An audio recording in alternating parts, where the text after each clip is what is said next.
Hi everyone. Another day, another episode.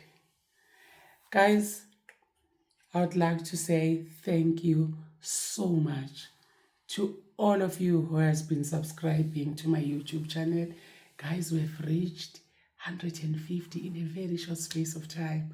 I'm really proud of you and thank you so much. Thanks for the tip, thanks for the advices, thanks for accepting me with my mistakes. Ngiyabonga kakhulu.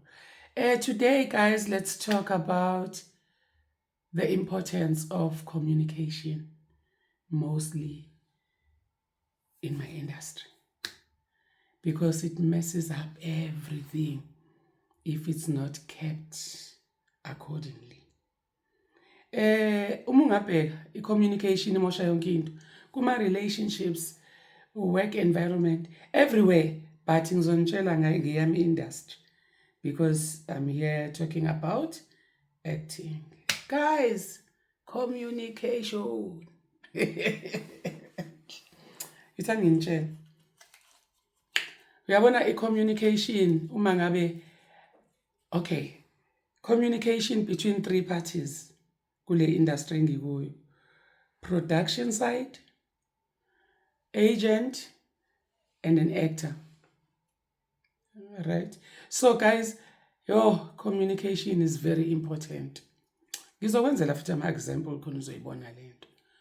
Let's say I'm working tomorrow, and tomorrow I'm having only 4 scenes. Ngingena ngo 10. For some reason, yeah, let's say ngene 10 emsebenzini. Ukuyashiselwa mangixoxa ngalesi, guys, it becomes too hot. Okay. Now, bese i-agent ingisendela ngoba thina we communicate with agent i-representative yethu. Mune agent, mina ngidila ne-agent yami, agent yami idila ne-production, right? So i-agent izongithumela i-call sheet. I-call sheet iphuma a night before with all the scenes engiwashuthayo noma ngabe mangaki. Leyo nto ngiyithola a night before. I-script ngikade ngayithola. Ngeke ngifunde zonke i-script enginazo. Kusho ukuthi mina ngihlale ngi-on my toes waiting for the call sheet. Mekafika i-call sheet the day before. Sometimes ngibe late. Abanye bayikhiphe very late. Uyashutha njalo ngakusasa. Okay. Uma ikhipha i-call sheet, the-agent ithumela kimi, ngiyithola. And for some reason, babe nama-changes kwi-production. Right? Ama-changes abawenzayo kwi-production, sekushintsha affecta my call sheet isikhathi sami sokungena emsebenzini. Angisangeni u-10 engubone kwi-call sheet engithunyelwe i-agent. Right? Sengena ngo-6 ngiyalinganisa. And leyo nto wena awuyazi, akwenzeki njalo but ayikodwa isikhathi esiningi bese kwenza kumesapha yonke into kugcina sekube ngazi ukuthi you're not professional enough. Kube ngazi ukuthi manje if guys kanti bengathi mina ngingena u10 because what I have is this. Bese kube ngazi ukuthi you know, and that's not the case. Kube ne communication breakdown. Wena usungena earlier than isikhathi obusazi, usungena later than isikhathi obusazi, and leyo nto iyayidisturba kakhulu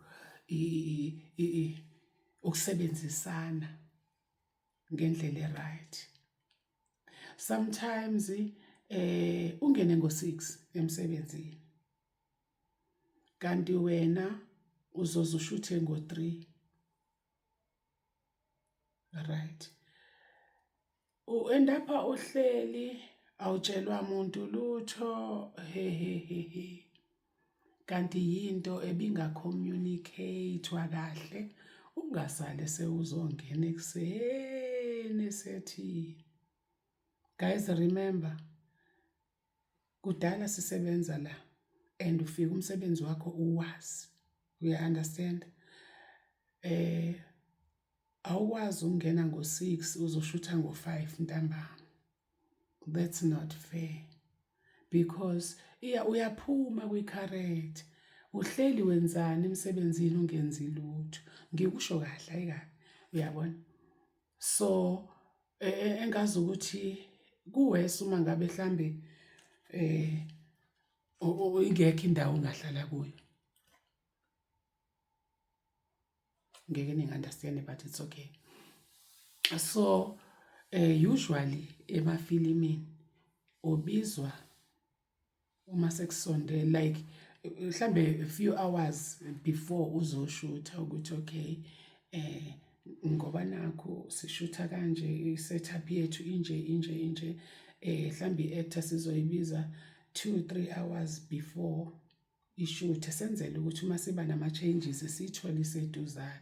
Remember I told you ukuthi time is money emafilimini. Ayifuneki into ezokwenza ukuthi umoshe isikhathi se-production because kudleka imali.